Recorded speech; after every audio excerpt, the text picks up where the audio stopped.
صلوات پڑھیے محمد والے.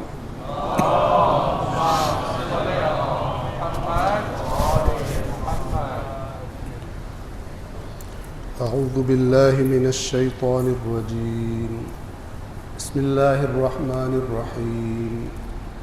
الحمد للہ رب العالمین بارئ الخلائق اجمعین والصلاة والسلام على نبیہ وصفیہ وحافظ سرہ ومبلغ رسالاته سید الانبیاء والمرسلین وعلى اہل بیتہ الطیبین الطاہرین المعصومین واللعنة الدائمة على أعدائهم أجمعين من يوم عداوتهم إلى قيام يوم الدين.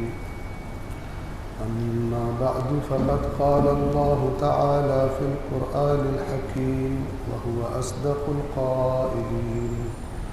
أعوذ بالله من الشيطان الرجيم. بسم الله الرحمن الرحيم. لقد أرسلنا رسلنا بالبينات وأنزلنا معهم الكتاب والميزان ليقوم الناس بالقسط وأنزلنا الحديد فيه بأس شديد ومنافع للناس وليعلم الله من ينصره ورسله بالغيب إن الله قوي عزيز. صدق الله العلي العظيم. صلوات پڑھیں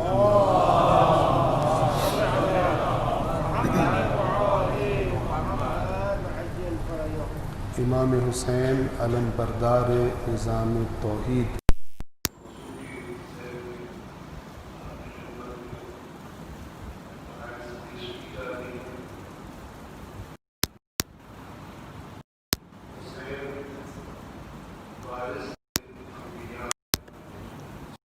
وارث خاتم النبیین ہے.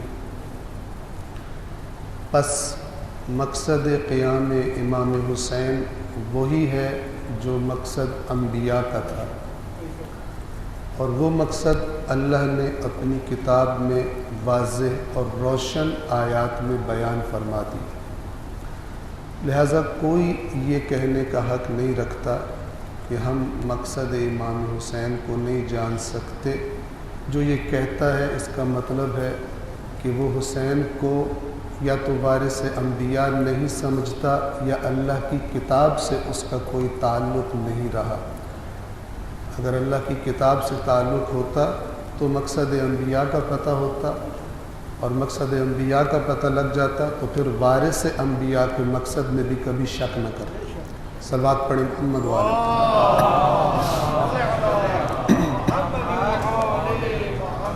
سورہ حدید کی آیت نمبر 25 مقصد انبیاء کیا بیان کر رہی ہے؟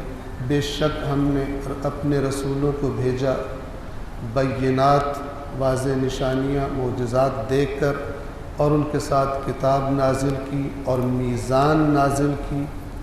کس لیے؟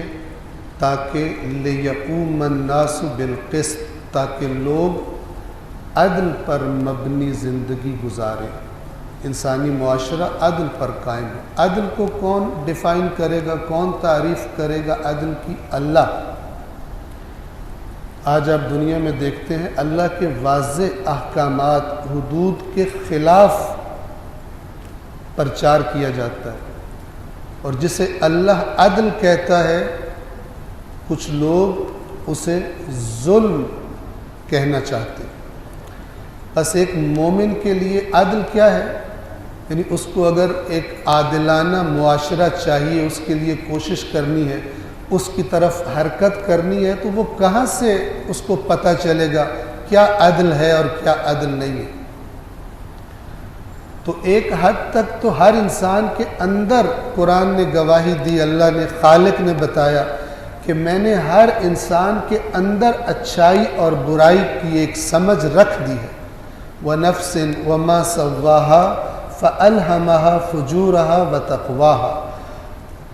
نفس انسان کی قسم، یعنی روح انسان کی قسم، اور جس نے اسے ٹھیک ٹھیک بنایا ہے اور بنا کر اس کی برائیاں اور اس کی اچھائیاں، کیا کام اسے نہیں کرنے اور کیا کام اسے کرنے چاہیے، اس کے اندر یہ سینس رکھ دی. لیکن یہ کافی نہیں. کمال تک پہنچنے کے لیے، مکمل کامیابی کے لیے یہ کافی نہیں ہے.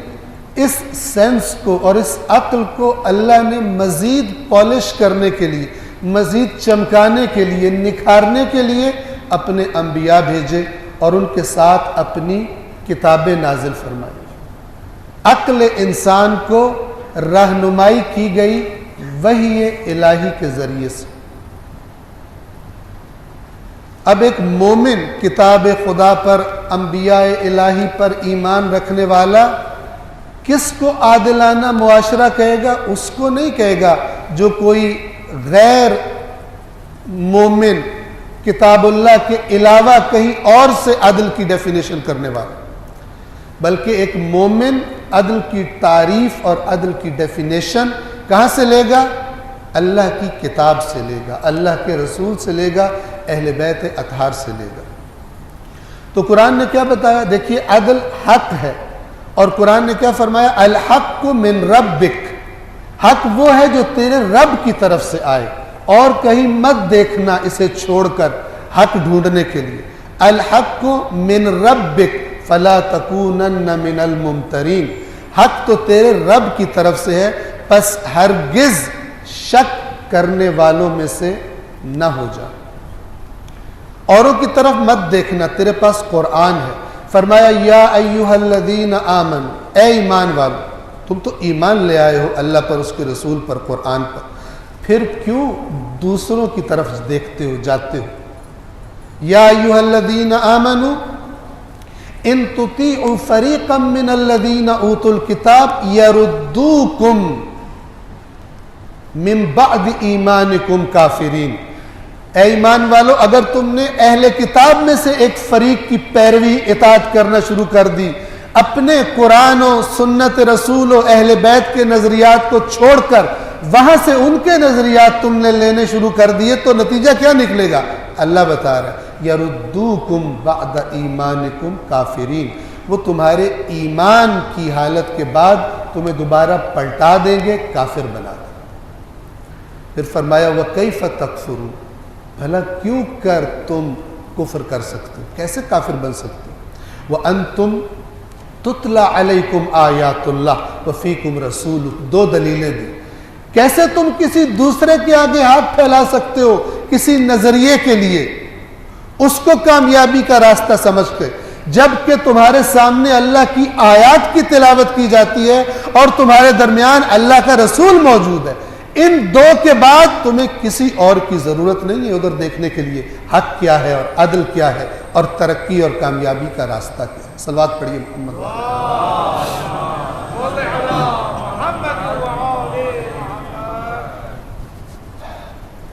پروردگار عالم سے دعا ہے اس ماہ محرم میں اس کی برکات،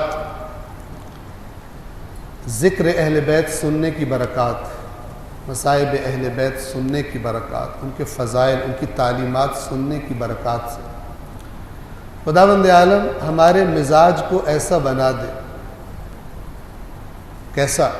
کل میں نے عرض کیا تھا، سفیر حسین کوفہ میں اکیلے رہ گئے، تنہا رہ گئے، شہید کر دیے گئے.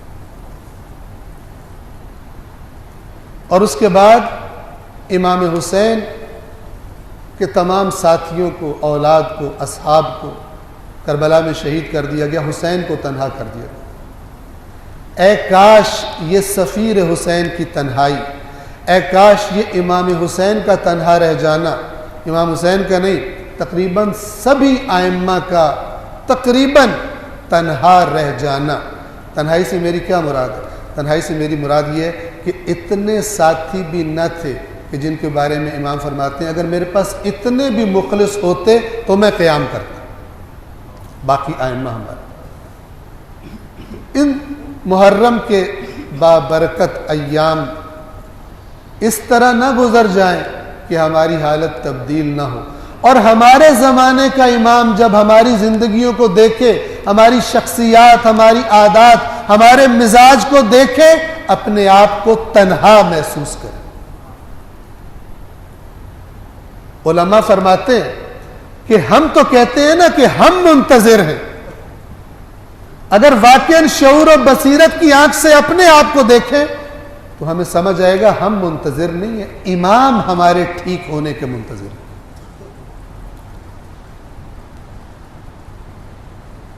ہمارے بامعرفت ہونے کے، ہمارے شعور اور بصیرت والے مومن بننے کے منتظر ہیں، کہ جس کا دین اس کی زبان تک نہیں ہوتا، جس کا دین اس کے وجود پر اس طرح نافذ ہوتا ہے کہ جب بھی وہ کوئی کام کرتا ہے، وہ کوئی عمل کرتا ہے، اس کا عمل دیکھنے والوں کو گواہی دیتا ہے کہ یہ نظام توحید کا پرستار اور ایک خدا کا اطاعت کرنے والا اور اسی کی عبادت کرنے والا، یہ اس کا بندہ ہے، اس کا عمل گواہی دیتا ہے۔ ایک صلوات پڑھیے محمد والے۔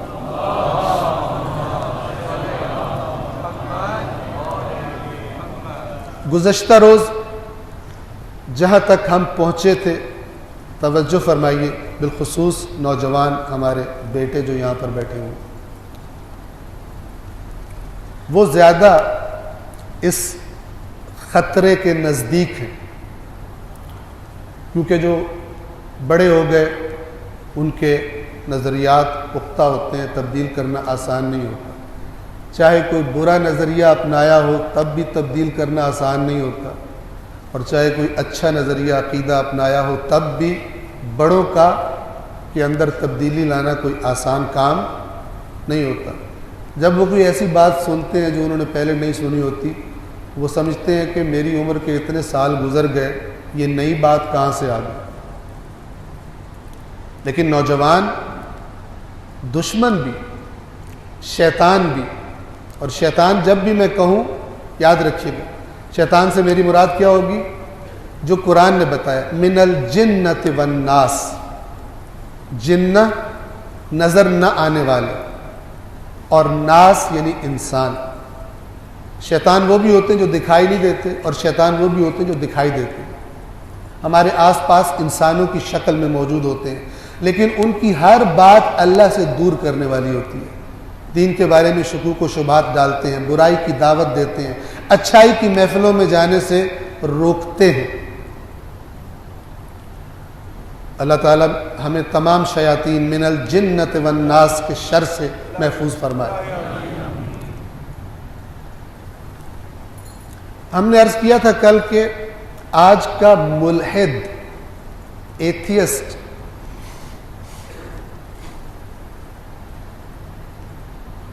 اس کی باتیں بعض مسلمان بچوں کے لیے، بچیوں کے لیے کیوں رغبت کا سبب بنتی ہیں، کیوں اٹریکٹ ہوتے ہیں اس کی طرف۔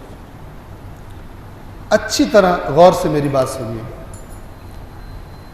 ایتھیسٹ کون؟ اللہ کا انکار کرنے والا۔ سب سے پہلی بات تو یہ یاد رکھیے کہ اس روئے زمین پر پہلے ملحد کہے، مادہ پرست کہے، یا مثلا ایتھیسٹ جو کہا جاتا ہے وہ کہے، تھوڑے بہت فرق ہوں۔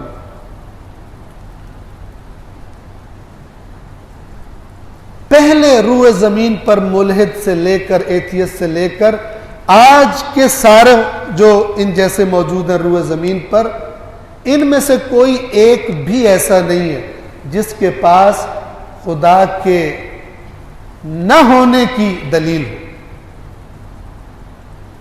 کسی کے پاس نہ ہے، نہ تھی، نہ کبھی ہوگی، کہ وہ دلیل سے آ کر ثابت کرے کہ میں یہ دلیل دے رہا ہوں کہ خدا موجود نہیں ہے۔ ہمارا موضوع ابھی یہ نہیں ہے، لیکن آپ کو بنیادی بات بتا رہا ہوں۔ وہ آپ سے کہے گا ہے تو دلیل دو، لیکن آپ ان کے مزاج دیکھیں گے آج کل کے ملحدوں کے، ایتھیسٹ لوگوں کے، گویا کہ ان کی ضد ہے اللہ کو نہ ماننے کی۔ کچھ تو ہے نا جو شیطان کا لشکر ہے، کچھ ہیں جو اس اس طرح شیطان کا لشکر نہیں تھے، لیکن کوئی اور چیز سبب بنی کہ دین کے بارے میں ان پر مایوسی کا غلبہ ہو گیا اور ان کی رغبت دین کی طرف سے کم ہے اور بے دینی کی طرف رغبت زیادہ ہے۔ کیوں؟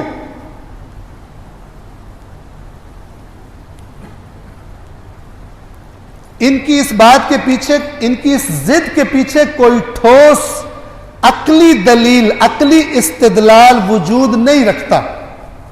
عرض کیا میں نے، پہلے سے لے کر آج والے تک اور آج والے سے لے کر قیامت تک جو آئیں گے، کوئی دلیل نہیں ہے اللہ کے نہ ہونے کی ان کے پاس۔ آج کے ملحدوں کی اکثریت کا مسئلہ کچھ اور ہے، اس کی طرف توجہ فرمائیں۔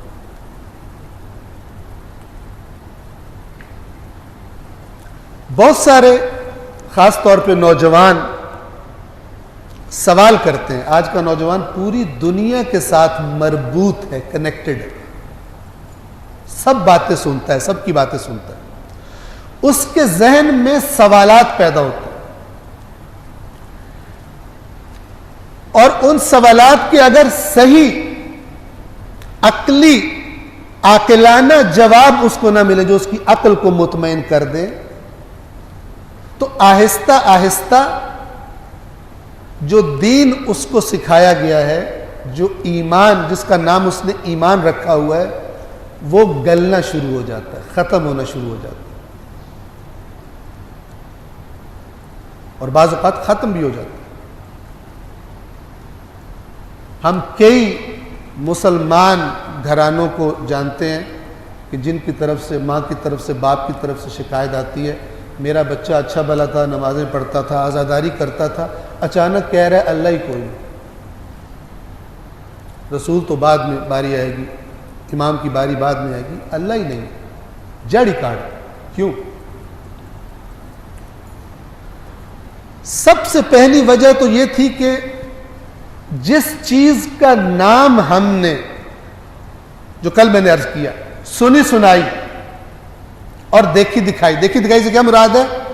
اندھی تقلید، باپ دادا کا مسلک، باپ دادا کا دین، نہ کہ عقل اور شعور سے پرکھ کر بصیرت کے ساتھ قبول کیا گیا نظریہ اور عقیدہ، وہ نہیں، وہ بڑا مضبوط ہوتا ہے۔ لیکن ہمارے پاس کوئی سسٹم نہیں ہے اکثریت عوام کی کے لیے کہ وہ اس مسئلے کو سنجیدہ لیں اور وہی اپنے بچوں کو عاقلانہ دلائل سے قبول کروائیں۔ آپ کسی بھی مسلک میں چلے جائیں، اسلام کے بہت سارے مسالک ہیں، آپ کسی بھی مسلک میں چلے جائیں، اکثریت آپ کو ایسی ملے گی، اور جب آپ کوئی دلیل پیش کریں گے، وہ آگے سے اس کے پاس جب جواب نہیں ہوگا تو یا تو لڑنے پہ آ جائے گا یا اپنے مذہب کے بارے میں مشکوک ہو جائے گا۔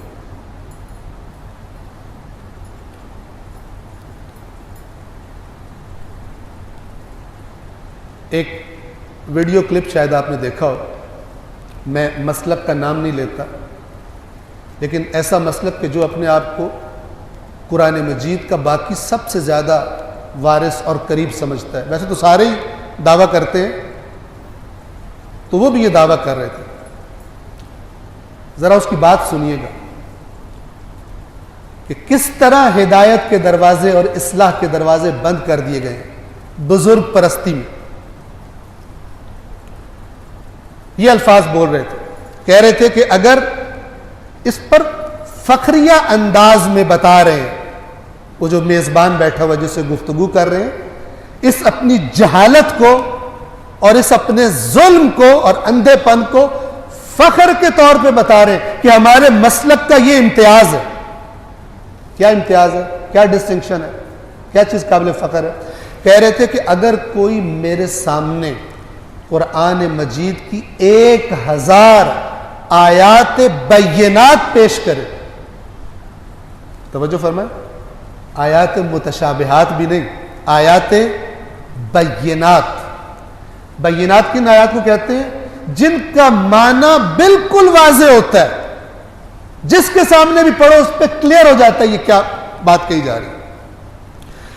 تو کہہ رہے تھے کہ اگر میرے سامنے کوئی قرآن مجید کی 1000 آیات بینات پیش کرے اور وہ 1000 آیات جو مسئلہ ثابت کر رہی ہو وہ بھی بڑا کلیئر ہو, ان آیات سے وہ مسئلہ بڑا کلیئر ثابت ہو رہا ہو, لیکن ہمارے مسلک کے بزرگوں نے کوئی اور بات ثابت کی ہو, تو میں یہ تو کہوں گا کہ قرآن برحق ہے, لیکن میں کہوں گا میں غلط سمجھ رہا ہوں, وہ جو میرے بزرگوں نے بات کی ہے وہی ٹھیک ہے. اس بندے کو آپ قرآن سے سمجھا سکتے؟ نہیں سمجھا سکتے. وہ تو خود بڑے فخر سے بتا رہا ہے کہ میں قرآن سے ہدایت نہیں لیتا, میں اپنے بزرگوں سے, بابوں سے, آباء و اجداد سے ہدایت لیتا ہوں. اب اگر ان میں سے کسی نے کوئی غلط فتویٰ دے دیا, کوئی غلط بات کر دی, تو وہ تو قبر سے اٹھ کے نہیں آئے گا اصلاح کرنے کے لیے, اس کو اس جہان میں اگر پتہ بھی چل گیا. اللہ اور اس کے رسول نے تو قرآن و سنت کو بتایا تھا کہ یہاں سے دین لینا ہے, لیکن آج اللہ اور رسول کا کلمہ پڑھنے والے قرآن کو سرچشمہ ہدایت نہیں سمجھتے. ویسے کہتے ہیں, ویسے اگر کہو نا کہ تو قرآن کو ہدایت نہیں سمجھتا, کہے گا توبہ استغفار توبہ, میں سمجھتا ہوں, لیکن پھر کہا جائے آیت تو یہ کہہ رہی ہے, تیرے بزرگوں نے وہ بات کی ہے, کہے گا ہمارا فہم صحیح نہیں ہے, ہمارے بزرگ جو تھے وہ بہت اچھا قرآن جانتے تھے. یہ جس کا عقیدہ ہو اس کی ہدایت کا, اس کی اصلاح کا دروازہ بند. اور یہ بھی بتا دوں کہ یہ مشکل تھوڑے بہت فرق کے ساتھ مسلمانوں کے تقریباً تمام سبھی مسالک میں پائی جاتی ہے, سب میں بلا استثناء, ہم بھی شامل ہیں, کہ قرآن کی آیت واضح ہو لیکن کسی بزرگ نے اس کے مقابلے میں کوئی بات کی ہوئی ہو, کوئی اس کی تعویل کر کے بلاخر ایسا مطلب نکالا ہو جو اس آیت سے نہیں پتہ چلتا. اگر آیت کو پڑھا جائے تو کیا کہیں گے, وہ بہت زیادہ جانتے تھے, ہم نہیں جانتے. اس کا نتیجہ کیا نکلا ہے؟ اس کا نتیجہ یہ نکلا ہے کہ عوام الناس قرآن کو نہیں پڑھتے. ہمیں کیا پتا, جو ہمیں سمجھ آئے وہ ہے بھی یا نہیں. انتہائی معذرت کے ساتھ گویا کہ یہ اللہ تعالیٰ کو یہ کہہ رہے کہ یا اللہ تو نے ایک ایسا کام کر دیا جس کا ہمیں کوئی فائدہ نہیں, سوائے اس کے کہ تعویذ گنڈے کریں اس میں سے, سوائے اس کے کہ نیچے سے گزریں, جہیز میں دیں, اور الٹی سیدھی حرکات جو مثلا, سوائے الٹی سیدھی کیوں کہہ رہا ہوں, چونکہ ہدایت نہیں لیتے. جب ہدایت نہ لے تو سب الٹا سیدھا. جو مقصد نزول قرآن ہے وہ نہ کرے تو باقی سب الٹے سیدھے. قرآن سے ہدایت لینے کے علاوہ اور کوئی کام نہیں ہے جسے کر کے, قرآن کے بارے میں جسے کر کے آپ قیامت کے دن رسول اللہ کی شکایت سے بچ سکے. صرف ایک کام ہے جسے کر کے آپ اس شکایت سے بچ سکتے ہیں, اور وہ ہے قرآن سے ہدایت لینا. باقی جتنے مرضی تعویذ بنا لیں, جتنے مرضی قرآن پرنٹ پبلش کروا لیں, مفت قرآن بانٹ دیں, جتنے مرضی مردوں کی قبروں پہ جا کے پڑھ لیں, جو مرضی کر لیں, اس شکایت سے آپ نہیں بچ سکتے. وہ شکایت ہوگی, اور وہ بڑی خطرناک شکایت.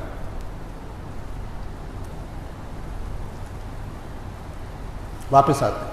آج کا ملحد کیوں بیزار ہے دین سے؟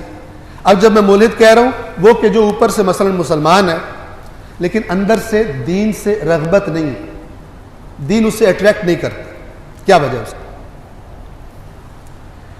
اس لیے کہ جب وہ اپنے معاشرے کو دیکھتا ہے, غور سے سنیے گا, جب وہ اپنے معاشرے کو دیکھتا ہے اور پھر دین کے نام پر جو کچھ اسے بتایا گیا ہے اس کو دیکھتا ہے, اسے لگتا ہے کہ یہ جو دین ہے اصل دین کو وہ نہیں جانتا, وہ سنا سنایا دین, تقلیدی. اور یہ جو میں تقلید کہہ رہا ہوں نا, یہ وہ تقلید نہیں ہے جو فقہا مجتہدین کی جاتی ہے, وہ اور چیز ہے. یہ وہ تقلید ہے کہ جو دین کے اصول میں بھی باپ دادا کے نقش قدم پر چل رہا، انہی کے نظریات پر چل رہا۔ آج کا نوجوان دنیا کو جب دیکھتا ہے، خاص طور پہ مغرب کو جب دیکھتا ہے، تو کیا دیکھتا ہے؟ دنیا کے معاملات میں ہر چیز میں وہ آگے۔ توجہ فرما رہے ہیں؟ اور یہ جو اللہ کے آخری دین کے ٹھیکیدار مسلمان بنے بیٹھے ہیں، یہ بھکاری ہیں ان کے سامنے۔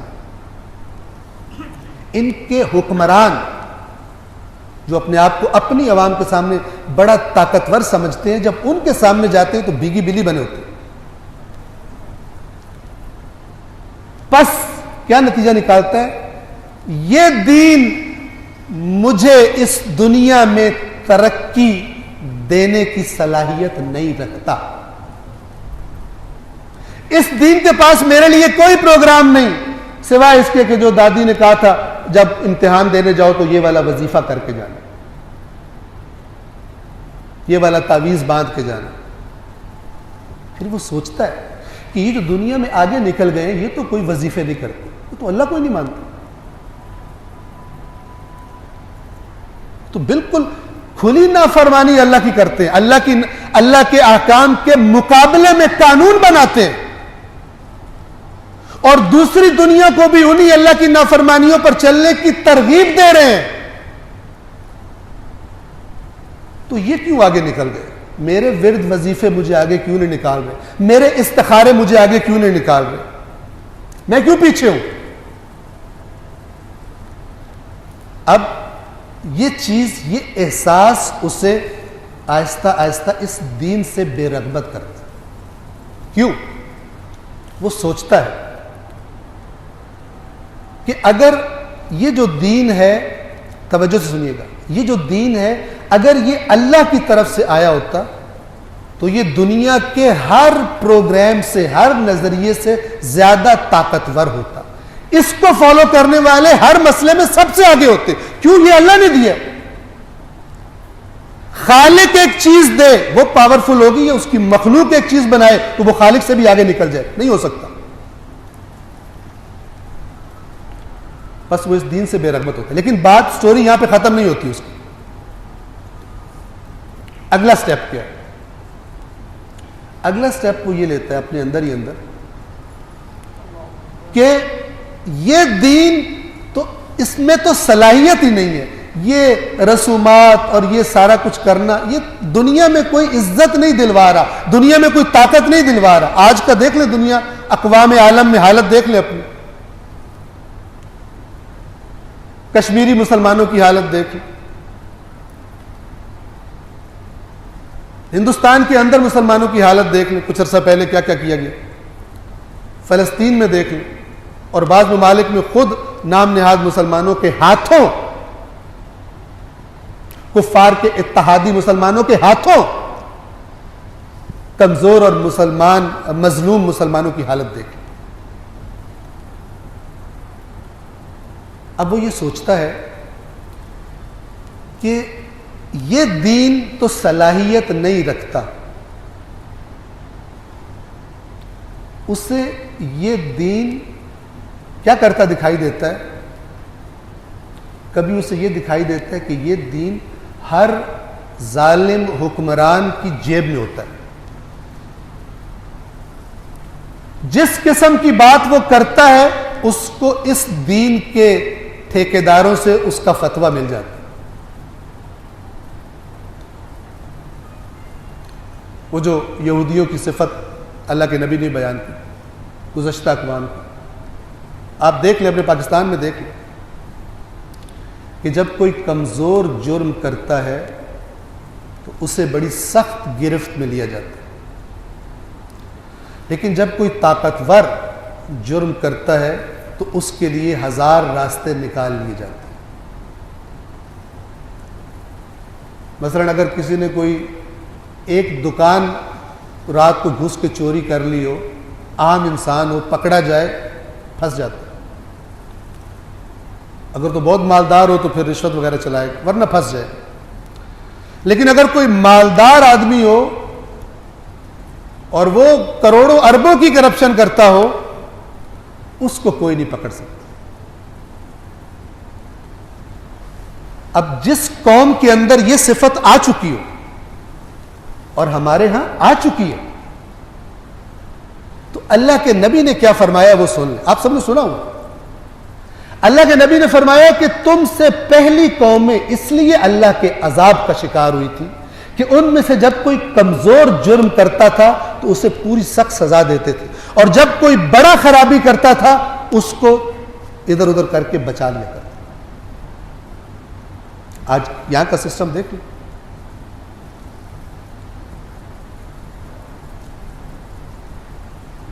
اب ایسا نہیں ہو سکتا کہ ہم کہیں یہودیوں کی طرح کہ ہم اللہ کی فیوریٹ قوم ہیں. پیچھے یہ قانون چل رہے تھے, ہمارے بارے میں یہ نہیں ہو سکتا. اللہ کی کوئی قوم فیوریٹ نہیں ہے. اللہ کی فیوریٹ وہ قوم ہے جو اللہ کی اطاعت کرتی ہے. جو خدا کی اطاعت نہیں کرتا وہ اللہ کا فیوریٹ نہیں, وہ اللہ تعالیٰ اس سے متنفر ہے. قرآن مجید یہ بیان کرتا ہے. وہ دیکھتا ہے کہ یہ اس دین والے معاشرے میں اتنا لوگوں کو حقوق نہیں مل رہے, اتنا عدل و انصاف مضبوط نہیں ہے, اتنی عدالتیں اپنا کام نہیں کرتی جتنا بے دین معاشرے کی جو کہتے ہیں ہمارا کوئی دین نہیں ہے, ہمارے دین کا ہماری سوسائٹی سے, حکومت سے, ہمارے اجتماعی معاملات سے, سوشل معاملات سے کوئی تعلق نہیں ہے. وہاں پہ زیادہ انصاف مل جاتا ہے, وہاں پہ زیادہ پکڑ لیتے ہیں کرپٹ لوگوں کو. یہ جو دین کے دعوے دار ہیں یہاں پر نہیں پکڑا جاتا کرپٹ لوگوں کو. وہ کہتا ہے وہ اچھا ہے, اسے کیوں فالو کرو.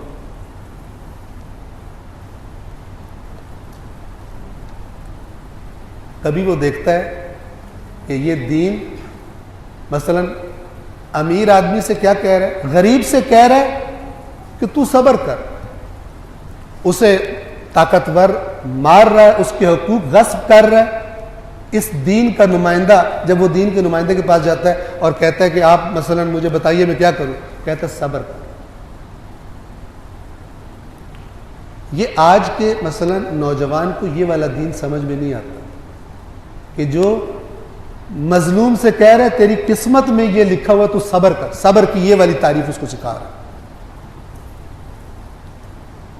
یہاں سے آپ رک کر ذرا امام حسین علیہ السلام کو دیکھیں, فرماتے ہیں میں ظالموں کے ساتھ ننگ و عار سمجھتا ہوں زندگی گزارنے کی.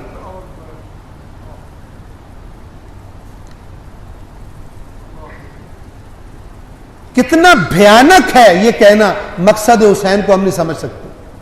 کہاں سے اس کو امید کی کرن نظر آئے گی, کہاں سے اس کو وہ طاقتور دین جو کسی ظالم کے آگے نہیں جھکتا کہاں سے دکھائی دے گا. کربلا کے قیام کا مقصد سمجھے گا تو اس دین کی خوشبو کو محسوس کرے گا.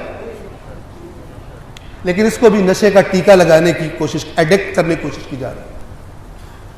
تو نے گناہ کیے, تو نے مثلا کرپشن کی ہے, میں تجھے ایک گولی دیتا ہوں سب کچھ معاف ہو جائے. یہ رسم ادا کر, یہ رسم ادا کر, سب کچھ معاف ہو جائے. اب ایک بندہ دیکھ رہے ہیں کہ یہ دین کیا کر رہا ہے, اس دین کے نمائندے کیا کر رہے ہیں, ایک کرپٹ مالدار کو کہہ رہے ہیں کہ تو اتنا ہمیں دے دے تیرے سارے معاف ہیں, تو بے شک تبدیل مت ہو, تو ویسا ہی رہ, بلکہ اور برکت پڑے تیرے مال میں تاکہ جو تو نے ہمیں دینا وہ بھی دیتا رہے.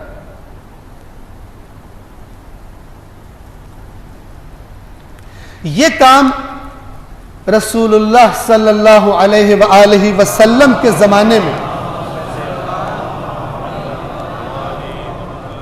یہ کام کون کر رہے تھے؟ مسیحیوں اور یہودیوں کے علماء. یہی والا کام. پیسے کھاتے تھے غلط طریقے سے, اپنے لوگوں کے پیسے کھاتے تھے, امراء سے مثلا پیسے کھاتے تھے, چندے کھاتے تھے, لیکن ان کو امر بالمعروف اور نہی عن المنکر نہیں کرتے تھے. قرآن نے یہ بات بتا کر کہا ہوا کہ تم جن کو اپنا نبی کہتے ہو نا, داؤد کی عزت کرتے ہو, عیسیٰ کی عزت کرتے ہو اور کہتے ہو وہ تمہاری شفاعت کریں گے, ان کی زبان سے جو تم حرکت کر رہے ہو وہ حرکت کرنے والوں پر لعنت کی ہے داؤد نے بھی اور عیسیٰ نے. تم سمجھتے ہو وہ تمہاری سفارش کریں گے, کیوں؟ تم نہی عن المنکر نہیں کرتے, تمہارے سامنے کرپشن ہو رہی ہے معاشرے میں, تمہیں کوئی فرق نہیں پڑتا, اور تم علماء بنے ہو. قرآن نے کیا فرمایا, توجہ فرمائیے. یہ سورۃ التوبہ آیت نمبر 34 اور 35. بس میں گزر رہا ہوں. یا ایھا الذین آمنوا، اے ایمان والے. جو رسول اللہ کے ساتھی ہیں ان سے کہا جا رہا ہے. دیکھو یہ کرپٹ علماء ان کے کیا کر رہے ہیں. یا ایھا الذین آمنوا ان کثیرا من الاحبار والرہبان یأکلون اموال الناس بالباطل. احبار یہودی علماء، رہبان مسیحی علماء زمانے کے، ان میں سے ایک کثیر تعداد لوگوں کا مال غلط طریقے سے کھاتے ہیں. اور کیا کرتے ہیں؟ وَيَسُدُّونَ عَن سَبِيلِ اللَّهِ. خود چونکہ کرپٹ ہو گئے، اللہ کے راستے پر دعوت دینے والا کوئی آئے بھی تو یہ دوسروں کو روکتے ہیں اس کی طرف مت جانا. والذین یکنزون الذهب والفضة ولا ينفقونها فی سبیل اللہ فبشرهم بعذاب علیم. اور وہ لوگ کہ جو سونے اور چاندی جمع کرتے ہیں اور اسے خدا کے راستے میں انفاق نہیں کرتے، خرچ نہیں کرتے، اے رسول ان کو خوشخبری سنا دیجئے دردناک عذاب کی. وہ عذاب کیا ہوگا؟ یوم یحمى علیہا فی نار جہنم فتقوی بها جباہہم وجنوبہم وظہورہم ھذا ما کنزتم لانفسکم. جس دن، قیامت کے دن، اس سونے اور چاندی کو تپایا جائے گا، گرم کیا جائے گا اور ان کی پیشانیوں پر اور پہلوؤں پر اور ان کی پشتوں پر لگایا جائے گا اور کہا جائے گا یہ ہے جو تم نے جمع کیا تھا. چکھو کتنا مزیدار ہے، کتنا کمفرٹ دے رہا ہے تمہیں. ھذا ما کنزتم لانفسکم فذوقوا ما کنتم تکنزون. جو تم یہ لوگوں کا مال کھاتے تھے، اصل دین ان کو نہیں بتاتے تھے تاکہ تمہارا مال چلتا رہے اور تمہیں فیسیں ملتی رہے، تم نہیں بتاتے تھے. اب چکھو جو تم نے جمع کیا تھا. یہاں پر عام عوام کی بات نہیں ہے، یہاں علماء کی بات ہو رہی ہے. علماء کی بات ہو رہی ہے. کہا جائے گا چکھو یہ جو مال تم نے کمایا تھا. نہیں، کیوں؟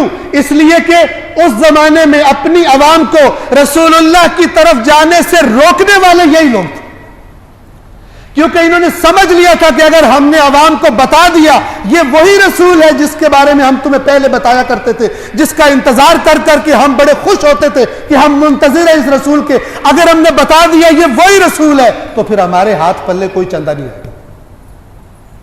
پھر ساری سرداری اور مرکزیت اس رسول کے پاس چلی جائے گی. اور مرکزیت بہت امپورٹنٹ ہوتی ہے. اگر مرکزیت، باطل کو خوف ہوتا ہے حق کے پاس نہ چلی جائے، اور حق کو یہ ہوتا ہے کہ باطل کے پاس نہ چلی جائے. جس طرح کرپٹ یہودیوں کو یہ ڈر تھا کہ کہیں حکومت، مرکزیت رسول اللہ کے پاس نہ چلی جائے، برعکس امام حسین کو یہ غم تھا کہ امت اسلام کی باغ دوڑ یزید جیسے فاسق کے ہاتھ میں نہ چلی جائے، نہیں جانی چاہیے. قیام کیا. یہودی علماء پر کیوں لعنت کی گئی؟ نہیں انل منکر نہیں کرتے تھے. امام حسین نے اپنے قیام کا کیا مقصد بتایا؟ میں امر بالمعروف اور نہیں انل منکر کے لیے نکلا ہوں. ورنہ اپنی مذہبی رسومات یہودی بھی ادا کرتے تھے، مسیحی بھی ادا کرتے. لیکن وہ دین جو حضرت موسیٰ دے کر گئے تھے، وہ دین جو حضرت عیسیٰ دے کر گئے تھے، اس دین کی روح ان کے اندر سے نکل چکی تھی. یہ جوان، آج کا جوان دیکھتا ہے کہ یہ دین تو امیروں کی پاکٹ میں پڑا ہوا ہے، ان کے گناہ تو یوں معاف کرا دیتا ہے. آپ ایک غریب جوان کا اندازہ لگائیں جو دیکھتے ہیں کہ جناب مولانا صاحب نے امیر سے کہا آپ اگر مثلا حج کر کے آئیں آپ کے سارے گناہ معاف ہو جائیں گے، اللہ آپ سے بہت راضی ہوگا. اسے تکلیف ہوتی ہے، میرے لیے یہ راستہ کیوں نہیں؟ میں کیوں نہیں ہر مہینے مثلا جا کے، بعض لوگ ہر مہینے عمرے پہ جاتے ہیں، جانتے ہیں، میں کیوں نہیں جا سکتا؟ امیروں کا دین ہے یہ، امیروں کو سپورٹ کرتا ہے یہ دین کہ وہ اپنی کمائی میں سے چاہے حلال کیا چاہے حرام کیا کچھ نکال کے دے دے، ان کے سارے گناہ معاف ہو جائیں گے. اور غریب کو کہتا ہے اپنی اسی بری حالت پہ تو صبر کر، تو اپنی حالت چینج کرنے کی ضرورت نہیں ہے، اگر تجھے مار پڑ رہی ہے مار کھاتا رہے.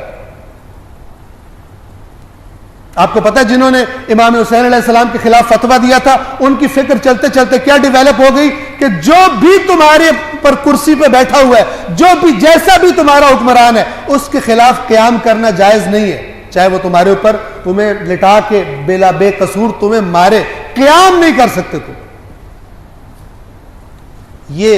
یہ نجس نطفہ کب پیدا ہوا تھا؟ یزید کے زمانے میں پیدا ہوا، اور اللہ کو امام حسین اتنا پیارا ہے، اللہ کو امام حسین اتنا پیارا ہے، اور جو ظلم ہوا کربلا میں اللہ اس پر اتنا غضبناک ہے کہ جب تک حسین سے معافی مانگ کر یہ امت حسین کا نظریہ نہیں اپناتی کہ کون اولی الامر بن سکتا ہے، کون اس کرسی پر بیٹھ سکتا ہے، تب تک اس فسق و فجور کے معاشرے سے اس امت کو کبھی نجات نہیں مل سکتی۔ ان پلید قسم کے حکمرانوں سے بزدل، اپنی عوام پر سختیاں کرنے والے، ڈنڈے چلانے والے، اٹھا لینے والے، مسنگ کر دینے والے، اور دوسرے غیروں کے سامنے، انگریزوں کے سامنے جا کر بھیگی بلی بن کر بیٹھنے والے، یا جو زیادہ مالدار ہیں ان کے سامنے ادب سے بیٹھنے والے، تب تک ان سے کبھی چھٹکارا نہیں مل سکتا جب تک یہ امت حسین سے معافی نہ مانگے۔ اور معافی یہ نہیں اس کی طرح جو روز استغفر اللہ کی تسبیح پڑھتا ہے لیکن گناہ چھوڑنے کا ارادہ نہیں ہوتا، معافی مانگے یعنی باقی نظریات کو چھوڑ کر جو نظریہ حسین نے دیا تھا، جس پر وہ کٹ گئے، وہ نظریہ اپنائے۔ وہ نظریہ کیا ہے؟ امام حسین علیہ السلام کی آج کی مجلس میں یہ موضوع ہمارا جاری رہے گا، بس اتنا اشارہ کر دوں کہ یہ بیچارہ جوان جب ان چیزوں کو دیکھتا ہے، وہ کہتا ہے کہ اس دین میں صلاحیت نہیں ہے انسان کو انسانیت کے مسائل حل کرنے کی، عدل و انصاف قائم کرنے کی، ترقی، دنیا میں حقوق اچھے ہوں، زندگی گزارنے کا انداز اچھا ہو، زندگی کا سٹینڈرڈ اچھا ہو، اس دین میں صلاحیت نہیں ہے۔ ورنہ ہمارے معاشرے زیادہ ترقی یافتہ ہوتے ان کے معاشروں سے۔ پھر اگلے سٹیپ پہ وہ کیا سوچتا ہے؟ وہ سوچتا ہے کہ اگر یہ دین خدا کی طرف سے آیا ہوتا تو پھر خدا تو سب جانتا ہے، یہ دین خدا کی طرف سے نہیں آتا، اس میں تو طاقت ہی نہیں انسانیت کے معاملات حل کرنے، بس یہ دین اللہ کی طرف سے نہیں آیا۔ اگلا سٹیپ سمجھیے گا، اگلا سٹیپ کیا لیتا ہے؟ یہ تو اللہ کی طرف سے نہیں آیا، تو پھر اللہ نے اپنی مخلوق کو خلق کر کے پھینک دیا، ان کو کوئی سسٹم نہیں دیا، ان کی رہنمائی نہیں کی، کیسا اللہ ہے؟ اس کو جب پھر جو خدا کا دین تھا وہ تو بگاڑ دیا گیا، اس کو وہ مشکلات کا حل نہیں پاتا، اس میں صلاحیت نہیں پاتا، تو پھر جب وہ دیکھتا ہے کہ یہ تو دین خدا کا نہیں ہے، تو پھر خدا کا دین کدھر ہے؟ جب اسے کہیں نہیں ملتا تو پھر وہ کیا سوچتا ہے کہ اگر خدا ہوتا تو وہ کوئی حل بھی بتاتا، وہ اپنی مخلوق کی رہنمائی بھی کرتا، اور اس کے اثرات دکھائی دے رہے ہوتے، جو اس کے دین کے دعوے دار ہوتے وہ دکھا رہے ہوتے کہ یہ دین کتنا اچھا ہے، وہ سب سے آگے ہوتے اور میدان میں۔ اب جب وہ نہیں ہے تو اس کا مطلب ہے خدا ہے ہی نہیں۔ اگر خدا ہوتا تو پھر اس کا پروگرام بھی نظر آ رہا ہوتا، اس پروگرام کے نتائج بھی نظر آ رہے ہیں۔ اس لیے پھر آہستہ آہستہ یہ ضد کرتا ہے، نہیں اللہ نہیں۔ یہ کس بات کی ضد کر رہا ہے؟ اگر خدا ہے تو اس کا صحیح دین کدھر ہے؟ جو میرے مسائل حل کرے وہ دین کدھر ہے؟ جو دین مجھے ان معاشروں سے آگے لے جائے، مجھے راستہ دکھائے، وہ دین کدھر ہے؟ یہ جو تم جسے میرا دین بتا رہے ہو، یہ تو صرف مجھے ٹھنڈا ٹیکا لگاتا ہے کہ میں جو حرکت ہے وہ بھی ختم ہو جائے، میرے اندر کی موومنٹ کو بھی کم کر دیتا ہے۔ مجھے کہتا ہے بیٹھا رہ، جھکا رہ، باطل کے سامنے آواز مت اٹھا۔ بس اللہ نہیں ہوتا تو پھر اس کا دین بھی دکھائی، اس کا پروگرام انسانیت کے لیے وہ بھی دکھائی دیتا۔ تم لوگ یہی کہہ رہے ہو نا کہ اللہ تو بہت رحمتوں والا ہے، کدھر ہے اس کی رحمت؟ کیوں نہیں اس سے مجھے گائیڈ کیا؟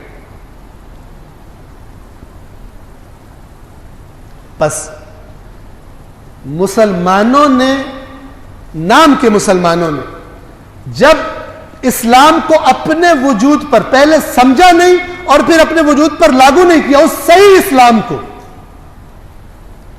یہ آہستہ آہستہ بیماری اپنے اثر دکھائے گی اور لوگ دین سے بیزار ہوں گے۔ صلوات پڑھیے محمد والے۔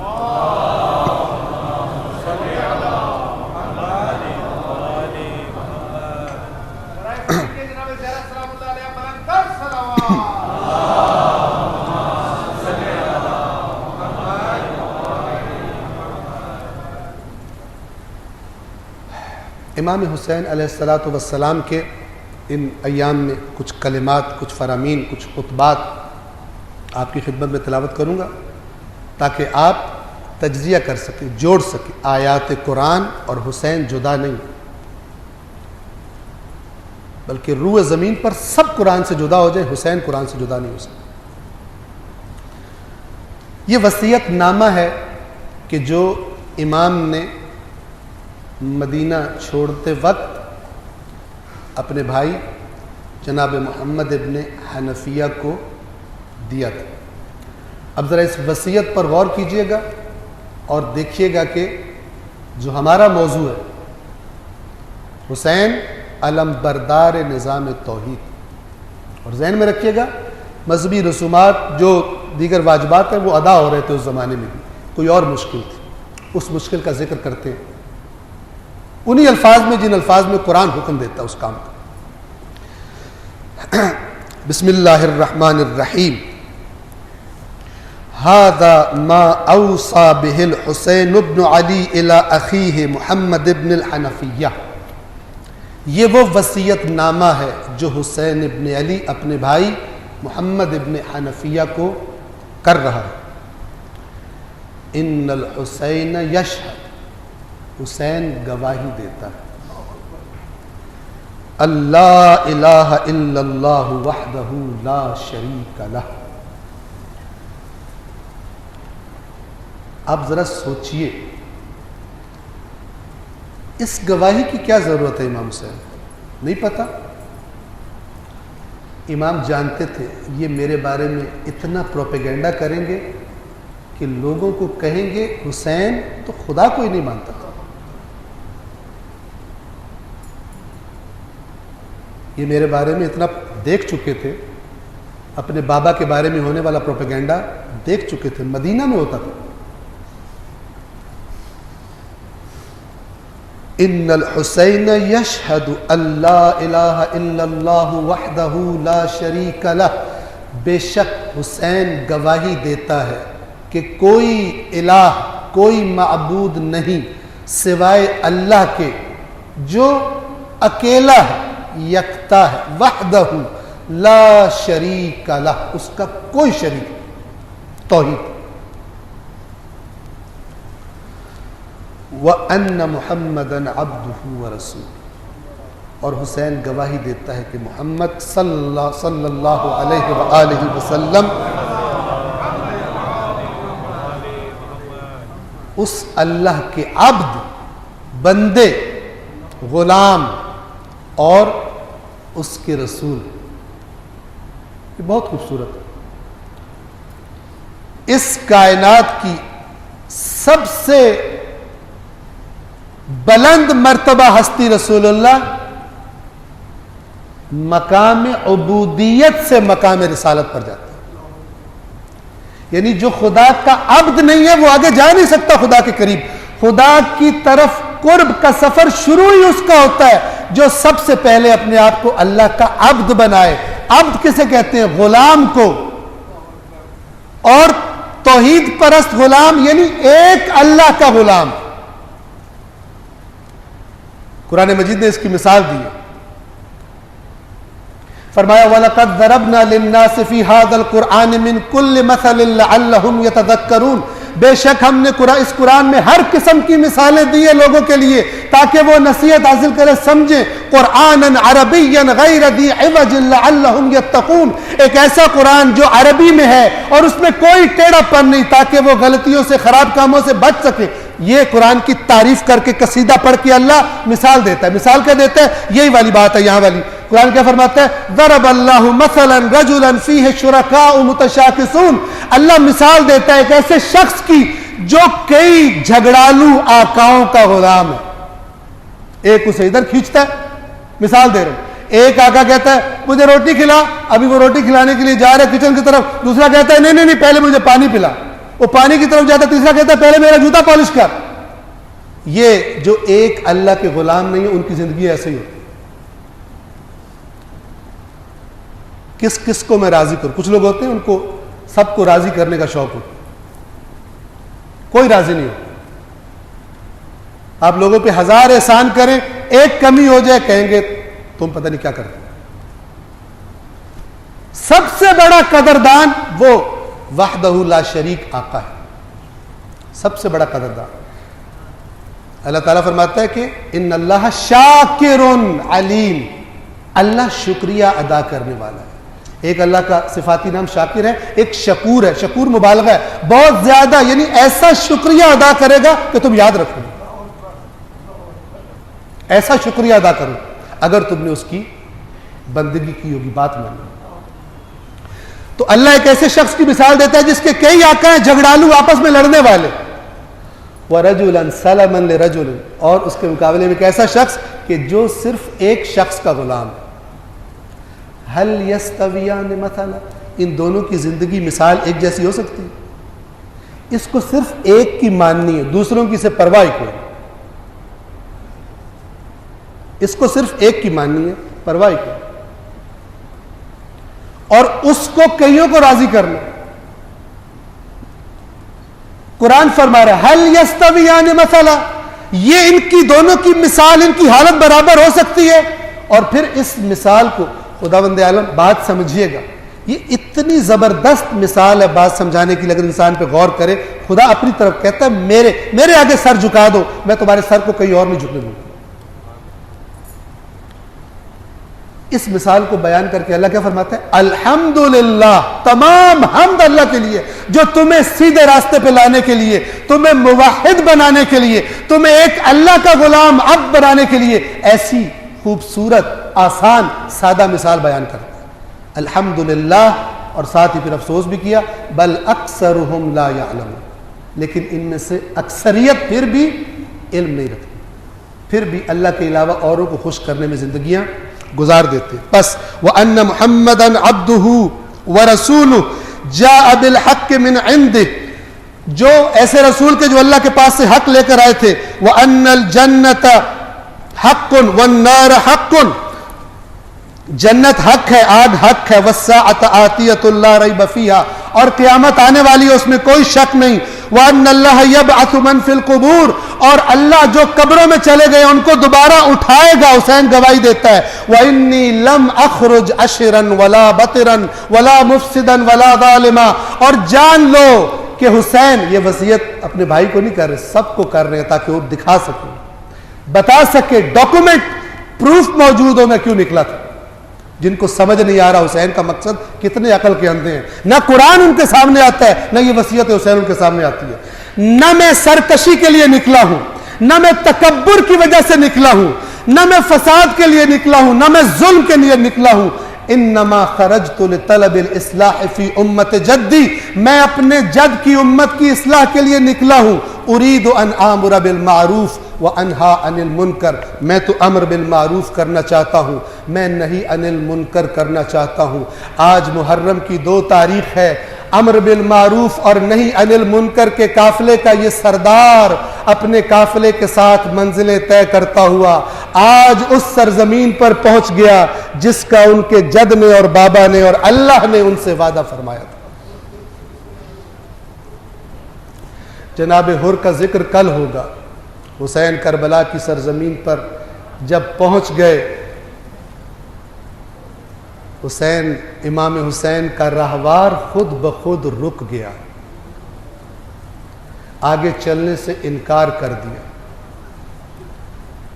امام حسین نے سوال کیا، اس سرزمین کا نام کیا ہے؟ کسی نے جواب دیا غادریہ۔ امام اس نام کی تلاش میں ہے جو رسول اللہ کو فرشتوں نے بتایا تھا، کربلا کی سرزمین۔ پھر سوال کیا کوئی اور نام، کہا گیا شط الفرات، کہا کوئی اور نام، کسی کہنے والے نے کہا اس سرزمین کا ایک نام کربلا ہے، کربلا کا نام آیا عزادارو، انا للہ و انا الیہ راجعون۔ امام حسین کے زبان اقدس سے یہ جملہ نکلا، اعوذ باللہ من کرب و بلا، میں اللہ کی پناہ میں آتا ہوں کرب اور بلا سے۔ ھذا موضع کرب و بلا، یہ کرب اور بلاؤں کی سرزمین ہے، یہ مصیبتوں کی سرزمین ہے۔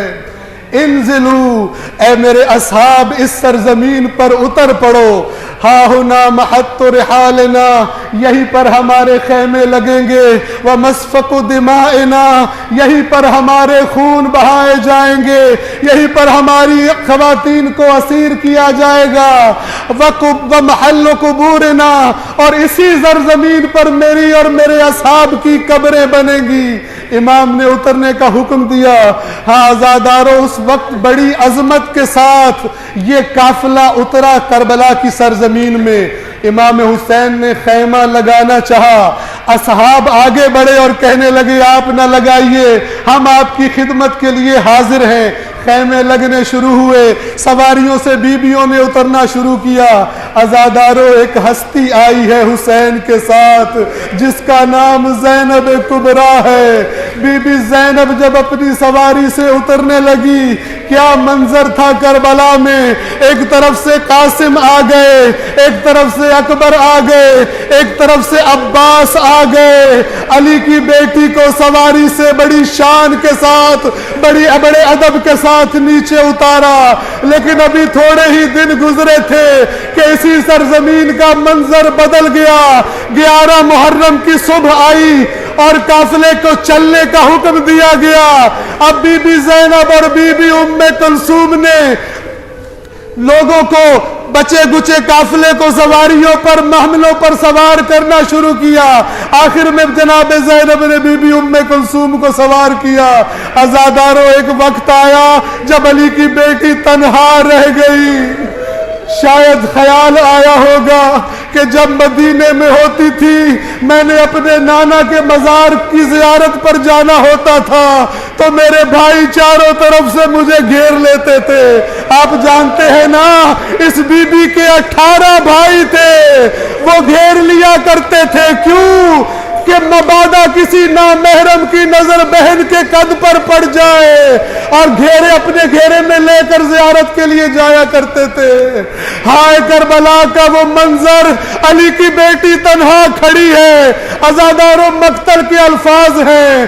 ایک دفعہ قتل گاہ کی طرف نگاہ کی، اور میرے بھیا حسین مجھے تو یہ کہہ کر ساتھ لائے تھے کہ سارا سفر ساتھ رہیں گے، ذرا اٹھ کر دیکھیے بھیا عباس، ذرا اٹھ کر دیکھیے جس زینب کو ساتھ لائے تھے، جس زینب کے پردے کے محافظ تھے عباس، اس زینب کو محمل پر سوار کرنے والا کوئی نہیں آتا۔